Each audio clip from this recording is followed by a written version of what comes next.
নাহমাদুহু ওয়া নুসাল্লি আলা রাসূলিহিল কারীম, আম্মা বা'দ। আপনারা এখন যে লেখাটি শুনতে যাচ্ছেন এটি লিখেছেন আসিফ আদনান হাফিজাহুল্লাহ। আমি শুধু লেখাটিকে কণ্ঠে উপস্থাপন করছি।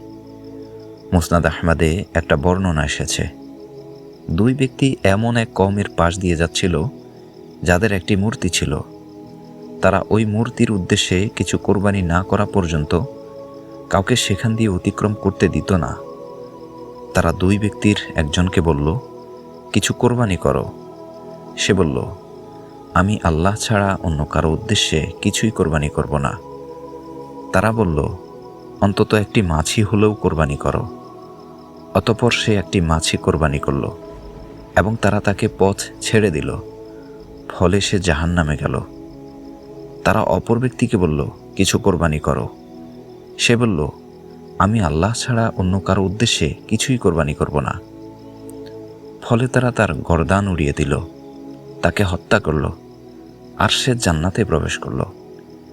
শাইখুল ইসলাম ইবনু তাইমিয়া, ইমাম ইবনুল কাইয়িম সহ বহু উলামা এবং মুহাদ্দিস এই বর্ণনা নিয়ে আলোচনা করেছেন, বিশেষ করে আকীদাহ ও তাওহীদের আলোচনায়।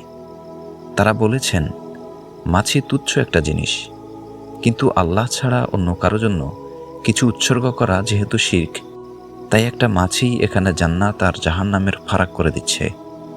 তাওহীদ এমন রেড লাইন যা ক্রস করা যায় না, যেখানে মাসলাহাতের আলাপ হয় না। ঈমান আর তাওহীদ রক্ষার চেয়ে গুরুত্বপূর্ণ কোনো মাসলাহা নেই। যা কেবল আল্লাহর জন্য নির্দিষ্ট, তা অন্য কারো উপর আরোপ করা শিরক। সংসদীয় নির্বাচনের মূল মাকসাদ হল আইনসভার সদস্য তথা আইন প্রণেতা বাছাই করা।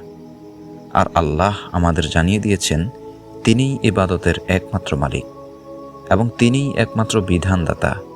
আল্লাহ বলেছেন, নাকি তাদের এমন কিছু শরীক, উপাস্য বা কর্তৃত্ব আছে যারা তাদের জন্য দ্বীনের এমন বিধান স্থির করেছে যার অনুমতি আল্লাহ দেননি।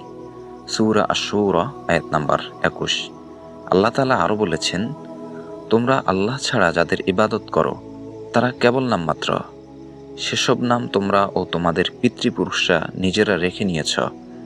আল্লাহ এদের পক্ষে কোনো প্রমাণ নাজিল করেননি।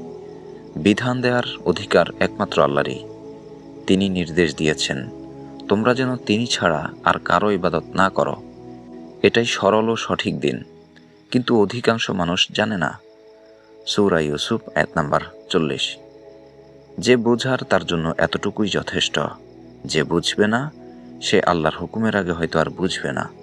আল্লাহ তাআলা আমাদের সবাইকে বোঝার এবং মানার তৌফিক দান করুন। আমিন ইয়া রাব্বাল আলামিন।